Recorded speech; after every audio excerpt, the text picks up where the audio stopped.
할렐루야.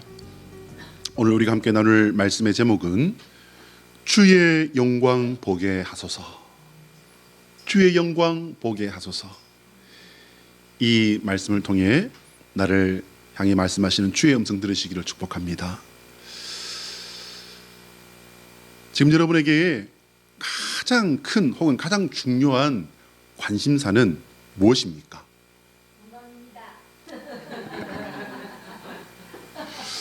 왠지 저에게 주시는 도전 같아서 제가 그냥 더 꽉 찔리는 것 같습니다. 누가 되었건 나의 가장 개인적인 생각과 마음에 가장 깊이 있는 것들을 물어온다면 참 조심스러울 것입니다. 웬만큼 친해서는 내 마음의 깊은 것, 내 마음의 가장 깊은 고민들이랄지 이런 것들을 말하기가 쉽지 않지 않습니까? 어쩌다가 속마음이 들키기라도 하면 좀 곤란하죠. 눈을 어떻게 둘 바를 모르겠고 몸 둘 바를 모르는 그런 상황이 되지 않겠습니까? 왜일까요? 어쩌면 말해봐야 소용없어서 그런 것일 수도 있겠지만 우리가 스스로를 보호하기 위해서 옷을 입는 것과 같은 심리라고 생각하면 아마 틀리지 않을 겁니다. 또한 우리는 자신의 마음이나 생각 속에서라도 자유롭고 싶어서 그렇게 남에게 보이고 싶지 않은 모습을 갖고 있는 건 아닐까. 그래서 우리는 아무도 보지 못하는 마음과 생각으로는요 온갖 죄악을 짓기도 하잖아요. 그러나 우리는 하나님 앞에서 살아가는 성도라는 사실을 기억하시길 바랍니다. 성도는 마음의 중심을 알고 계시는 여호와 하나님 앞에서 마땅한 마음을 품고 살아야 하는 사람인 줄 믿습니다. 우리 사무엘상 16장 7절 말씀 같이 한번 읽어볼까요? 자, 시작. 여호와께서 사무엘에게 이르시되 그의 용모와 키를 보지 말라. 내가 이미 그를 버렸노라. 내가 보는 것은 사람과 같지 아니하니 사람은 외모를 보거니와 나 여호와는 중심을 보느니라 하시더라. 마가복음 2장 8절입니다. 그들이 속으로 이렇게 생각하는 줄을 예수께서 곧 중심에 아시고 이르시되 어찌하여 이것을 마음에 생각하느냐. 여러분, 이 두 말씀의 공통점은 무엇입니까? 하나님께서 그 마음의 중심을 정확하게 보시고 말씀하셨다는 것 아니겠습니까? 위에 있는 사무엘상의 말씀은요, 이제 사무엘 선지를 통해서 하나님께서는 다윗을 세우라고 이새의 집에 보내었는데 그 형들을 다 보는 동안에 사무엘은 이 사람인가 저 사람인가 하는데 하나님은 아니다라고 그 마음의 중심에다가 딱 꽂아주시는 말씀이었지 않습니까? 마가복음 2장 8절의 말씀은요, 이제 중풍병자를 예수님께서 고치시는데 나아질지어다 말씀하신 게 아니라 내 죄의 사함을 받았느니라 라는 말씀을 하시는 바람에 서기관들이 마음속에 말한 거예요. 참 희한한 사람이네. 지가 뭔데 감히 그런 말을 하지? 라고 하는 그 마음, 그 생각을 딱 정확하게 아시고는 하신 말씀이 그겁니다. 어찌하여 이것을 마음에 생각하느냐. 사랑하는 여러분, 우리 한번 같이 따라 하실까요? 하나님의 소원은 우리가 예수 그리스도 안에서 영적이고 밝은 눈을 가진 성도가 되는 것이다. 자, 시작. 하나님의 소원은 우리가 예수 그리스도 안에서 영적이고 밝은 눈을 가진 성도가 되는 것이다. 할렐루야. 영적이고 밝은 눈을 가진 성도 되시기를 축복합니다. 지난주에 우리는 평강의 능력이라는 제목으로 요한복음 20장의 말씀을 나누었습니다.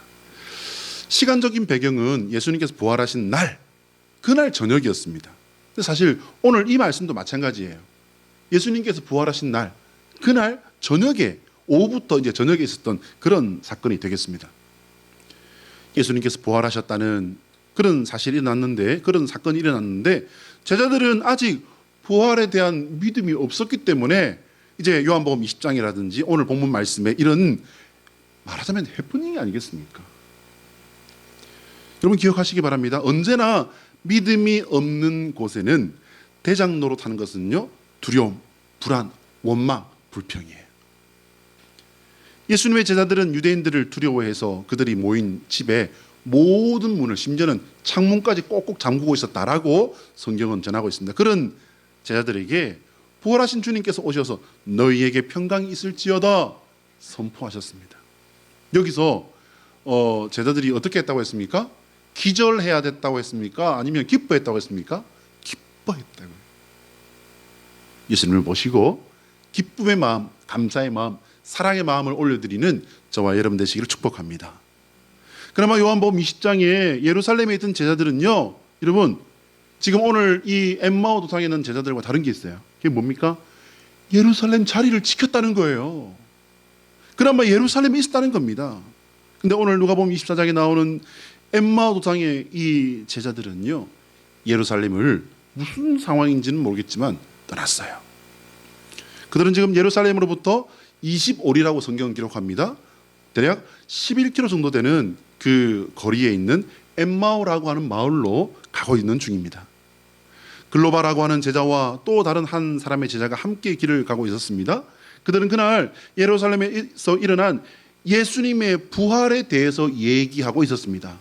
근데 정확하게는 이들이 어떤 얘기를 하고 있었죠? 예수님의 부활에 대해 얘기하고 있습니까? 아니면은 예수님의 시신을 잃어버린 예수님 시신 도난 사건에 대해서 얘기하고 있었습니까? 그들이 나눈 얘기를 보면 놀랍습니다.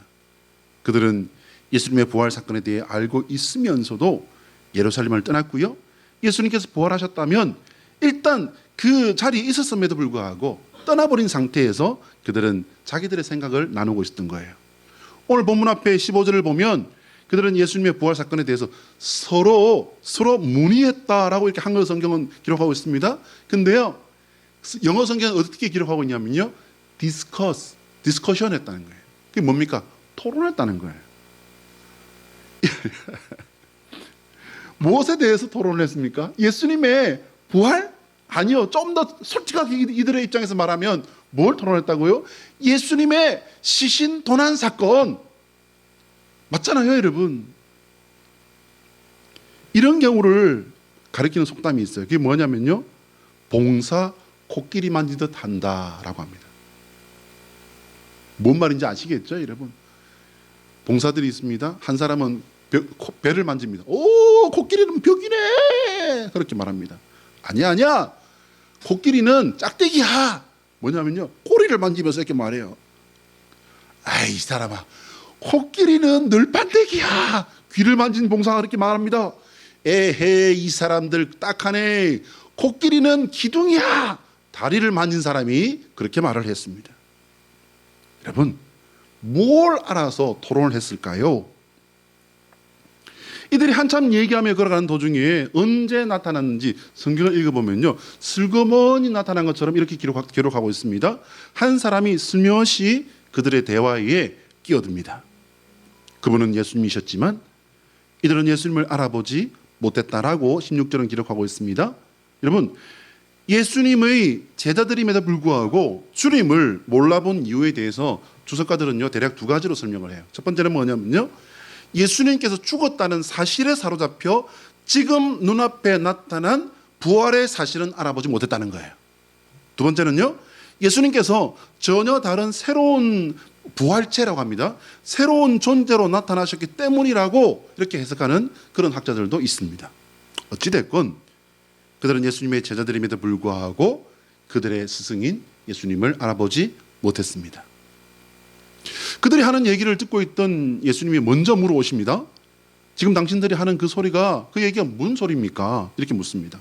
그러자 글로바라고 하는 제자가 대꾸를 합니다. 이 글로바라는 사람은요, 예수님이 십자가에 달려 돌아가실 당시에 그 곁을 끝까지 지켰던 여러분 제자들이 있었지 않습니까? 그 중에 여 제자들이 있었는데 마리아라고 하는 여 제자의 남편이라고 하는 학설이 가장 유력합니다. 이 글로바가 그렇게 말합니다. 오늘 예루살렘을 온통 뒤집어 놓은 예수님의 부활 사건에 대해서 당신은 모릅니까? 어디서 온 사람입니까? 지금 여기서 이 길을 걷는 거 보면은 당신도 예루살렘에서 온 것 같은데 그거 몰라요? 이렇게 물어봅니다.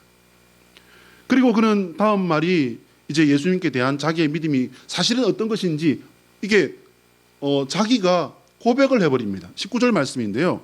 그는 하나님과 모든 백성 앞에서 말과 일에 능하신 누구라고 해야 됩니까? 주님이십니다. 아니면 그리스도십니다. 라고 말해야 되는데 어떻게 말을 합니까? 선지자이언을 이라는 거예요. 글로바라고 하는 제자에게 예수님은 누구란 말입니까? 그리스도가 아닌 선지자 혹은 잘해봐야 지도자였다라는 것입니다. 글로바는 자신들의 기대가 예수님의 죽음과 함께 물거품이 되어버린 것과 여제자들과 다른 제자들이 예수님의 시신을 보지 못한 것을 설명합니다. 그런데 여러분, 이 부분을 우리가 유심히 잘 읽어봐야 돼요. 왜냐하면요, 거기에는 뭔가 한 가지가 배척되고 숨겨져 있기 때문입니다. 글로바의 설명을 우리가 잘 읽어보시면요, 예수님의 부활은 여기 없어요. 돌아가셨는데 시신을 보지 못했다라고 하는 그 말로 부활을 사실은 부인해버린 겁니다. 예수님께서는 글로바의 이 믿음 없는 말을 정확하게 알아듣고 책망하십니다. 25절 이하의 말씀인데요. 미련하고 선지자들이 말한 모든 것을 마음에 더디 믿는 자들이요 라는 겁니다. 여기서 이 사람들의 그 상태가, 영적인 상태가 어떻단 말입니까, 여러분? 미련하고 선지자들이 말한 것들을 마음에 더디 믿는 자들이요. 너희들이 그걸 달달 외우고 줄줄 외울지라도 너희들 그거 믿지 못하고 있다는 거예요. 예수님이 그리스도시라는 것은 후대의 신학자들이 그렇게 생각하고 어떤 중요한 큰 전 세계적인 종교회의에서 학자들과 종교 지도자들과 정치가들이 그렇게 합의를 하고 그렇게 선포를 한 그런 내용이 아닙니다. 할렐루야. 예수는 그리스도시라고 하는 사실은 처음부터 사실이었고 십자가를 통해서 증명되었고 부활을 통해서 드러났고 그리고 주님의 승천을 통해서 약속되어진 것이라는 사실을 여러분 깨달으시길 바랍니다. 구약의 그 내용이 무엇입니까? 오실 메시아 아니겠습니까? 그럼 신약에 기록된 신약의 내용은 무엇입니까? 오신 메시아지 않습니까? 할렐루야. 그분이 바로 나사렛 그 총동네, 여러분 나사렛이라는 곳을요 성지순례를 가서 이렇게 봤더니요 진짜 2000년이 지난 지금 현대시대 때도요 정말 작은 동네예요. 그러니까 2000년 전에 그 나사렛이라는 동네는, 그러니까 오죽하면 그때 당시의 사람들도 무시를 하는 촌구석이라는 그런 곳이었단 말입니다. 그런데 그 촌구석 나사렛에서 나신 예수, 그분이 그리스도시라는 사실입니다. 이것을 믿으시기 바랍니다. 늘 제가 말씀드리거니와 구약의 여호와 하나님께서 일하시는 방법도 신약의 예수 그리스도의 모든 사역도 똑같은 공통점 한 가지가 있어요. 뭐라고 했습니까? 자신을 분명히 그리고 열정적으로 드러내고 밝히는 일을 하신다라고 하는 그런 공통점입니다. 구원의 기회를 잡아라 분명히 말씀하십니다. 여호와 하나님께서 계속해서 이스라엘의 역사와 함께 하시면서 예수님 여호와께서 하신 말씀이 뭡니까? 얘들아 나를 봐라, 나를 붙잡아라, 내가 진짜니까 나만 붙잡으면 된다. 그 말씀 하시는데 따랐어요? 안 따랐어요? 안 따랐죠. 예수님은 어떻게 하셨습니까? 예수님도 마찬가지예요. 여러분 구약의 하나님께서요 이스라엘에게 하시는 말씀들이 애매모호한 부분들이 있었습니까? 아니요. 그 당시의 말씀들을 보면요 정확하게 말씀하셨고 그 말씀과 함께 역사들이 일어나 버렸다는 사실을 여러분 기억하시길 바랍니다. 왜 이렇게 말씀하셨습니까? 말씀이 애매하거나 이럴 수도 있고 저럴 수도 있었다면 구약의 여호와 하나님께서 이스라엘을 책망하시거나 징계하실 수가 있었을까요? 말씀이 애매했다면 책망이나 징계하실 수가 없었을 겁니다. 왜냐하면 아니 저희는 그 말씀이 아니라 이렇게 알아들었는데요 이렇게 말할 수가 있기 때문입니다. 또한 신약의 예수 그리스도를 통해서도요 구원의 자격과 구원의 길을 분명히 말씀하셨습니다. 그래서 예수는 그리스도시라는 이 사실을 통한 구원과 심판을 하나님께서는 하실 수가 있는 것입니다. 할렐루야. 하나님은 당신께서 인간의 눈에 보이지 않는다는 것 때문에 사람들이 여호와를 하나님을 알아보게 하기 위해서 최선을 다하셨다는 사실을 믿으시길 바랍니다. 또 하나님께서는 인간의 몸을 입고 오셔서 공생의 사역을 하시는 동안에 최선을 다해 하나님의 신성을 드러내시고 구원의 길을 알려주셨습니다. 할렐루야. 간단하게 제가 정리해 보자면요, 가나 오는 집에서 물을 포도주로 만드심을 통해서 현실의 물질을 변화시키시는 권능을 드러내셨잖아요. 폭풍과 파도를 잔잔케 하심으로 온 세상을 다스리시는 자연을 다스리는 주권이 하나님께 있음을, 예수님께 있음을, 예수님이 그 하나님이심을 드러내셨지 않습니까? 어린아이의 도시락으로 5천 명을 먹이심으로 창조주의 권능을 또한 드러내셨습니다. 악귀를 쫓아내시고 모든 영의 왕이 누구신지 예수님께서는 분명히 보여주셨습니다. 병을 고쳐주시고 죽은 사람들을 살려내시고 결국에는 당신께서 죽음의 권세를 깨뜨리고 일어나심으로 말미암아 생명의 주권자가 누구신지 예수님께서는 분명히 드러내셨습니다. 예수님께서는 오늘 우리에게 세 가지를 물어보십니다. 너희는 나를 누구라 하느냐?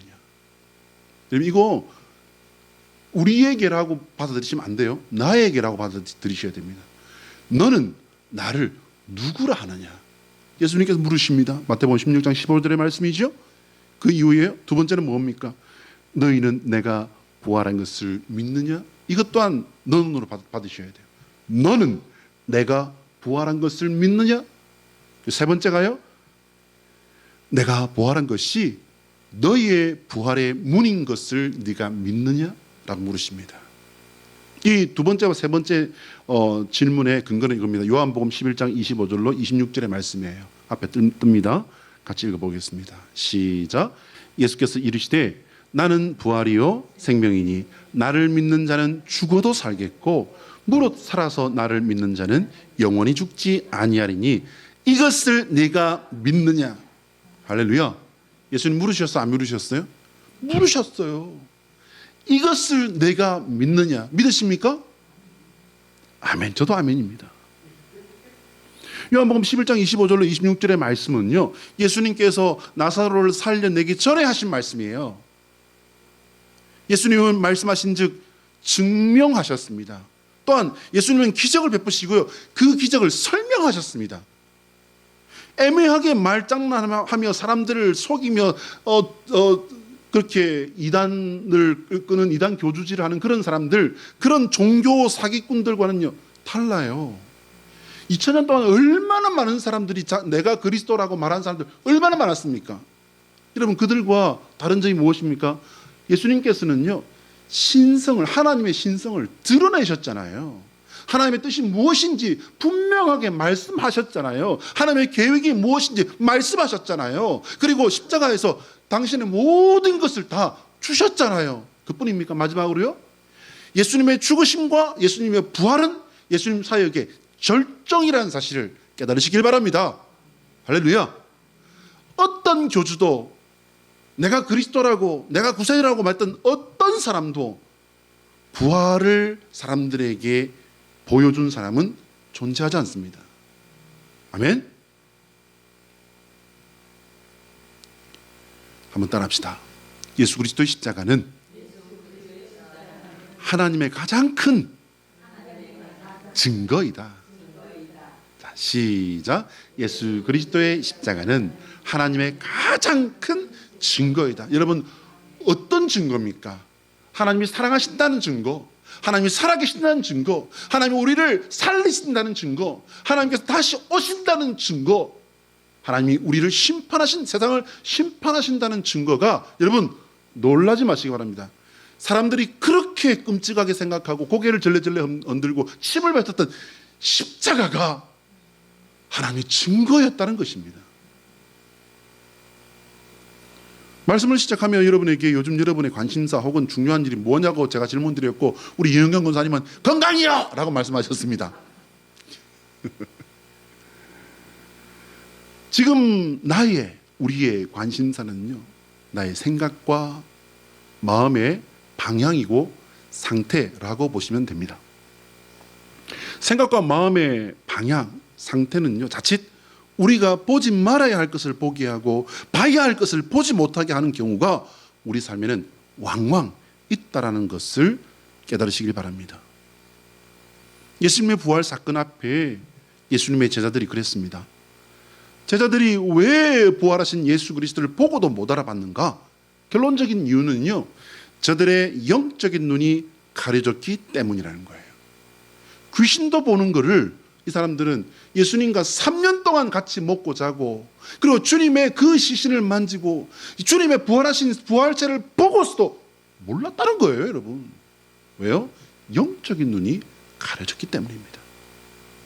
그러면 무엇으로 가려졌는지를 알아야 제자들이 여러분 우리보다 못하기 때문입니까? 우리가 제자들보다 나을까요? 그렇지는 않은 것 같아요. 제자들의 문제를 알아야 우리의 문제도 볼 수 있을 것 같습니다. 첫 번째는요, 무엇으로 가려졌는가? 제자들은 예수님과 함께 하면서도 그랬고, 예수님께서 부활하셨던 그 당시 상황에서도요, 저들이 예수님이 세상을 얻으면 거기서 떨어지는 콩고물을 얻어먹을 것이다. 나는 한 자리 할 수 있을 것이다. 그래서 내 아들은, 우리 큰아들은 이쪽에, 우리 작은아들은 이쪽에 앉혀주세요 라고 엄마까지 내세우면서 그렇게 부탁했던 그 콩고물에 그들은 눈이 멀어 있었기 때문입니다. 뭡니까 여러분? 욕심과 야망에 눈이 멀어 있었던 것입니다. 두 번째는요, 사람은 죽으면 다시 살아날 수 없다라고 하는 세상의 지식에 눈이 멀어 있었기 때문입니다. 자신의 편협한 생각과 어리석음에 눈이 멀어 있었던 것입니다. 여러분, 우리가 알고 있는 이 지식과 이 상식이 하나님의 현존과 하나님의 창조와 하나님의 다스리심보다 이것이 먼저 위에 있는 건 아닙니까? 만약 그렇다면 오늘 우리 앞에 주님의 재림의 역사가 일어난다 할지라도 우리는 볼 수 없을 것입니다. 세 번째로요, 육적인 것으로 가득 차 있어서 영적인 일에는요, 눈이 멀어 있었던 것입니다. 모든 사람은 사실은 영적인 맹인으로 태어납니다. 영적인 맹인으로 태어나고 살다가 그렇게 죽지요. 그러나 모든 사람이 다 그렇다고 해서 하나님 앞에 이것이 괜찮은 것은 절대 아니라는 사실을 여러분 잊지 마시길 바랍니다. 하나님께서는 예수 그리스도의 십자가를 통해 당신을 증명하셨습니다. 가장 영광스러운 존재이신 하나님이 가장 낮은 베들레헴 자리에 말구에 오셔서 하나님의 사랑을 보여주셨습니다. 가장 처참한 십자가 형틀에서 가장 강력한 죄와 죽음의 저주를, 그 족쇄를 끊어버리셨습니다. 가장 불리하고 약한 모습으로 가장 강한 것을 이김으로 하나님께서는 당신의 사랑과 구원의 뜻을 이루신 것입니다. 말씀 정리합니다. 다시 질문드립니다. 오늘 나에게 예수 그리스도의 부활은 무엇입니까, 여러분? 여러분, 그 질문 받으셔야 됩니다. 오늘 나에게 예수 그리스도의 부활은 무엇입니까? 당연히 우리는 부활 현장을 본 게 아닙니다. 저는 성지순례 가서 말씀드렸지 않습니까? 예수님의 시신을 놓았다라고 하는 그 돌을 보는데 가슴이 터져버릴 것 같더라고요. 여러분, 우리는 예수님의 부활 현장 본 거 아닙니다. 그러나 우리 모두는요, 부활의 증인으로 부르심을 받았습니다. 말씀 찾아볼까요? 같이 읽어보고 말씀 마치겠습니다. 누가복음 24장 46절로 48절의 말씀입니다. 같이 읽어요. 시작. 또 이르시되 이같이 그리스도가 고난을 받고 제3일에 죽은 자 가운데서 살아날 것과 또 그의 이름으로 죄 사함을 받게 하는 회개가 예루살렘에서 시작하여 모든 족속에게 전파될 것이 기록되었으니 너희는 이 모든 일의 증인이라. 할렐루야.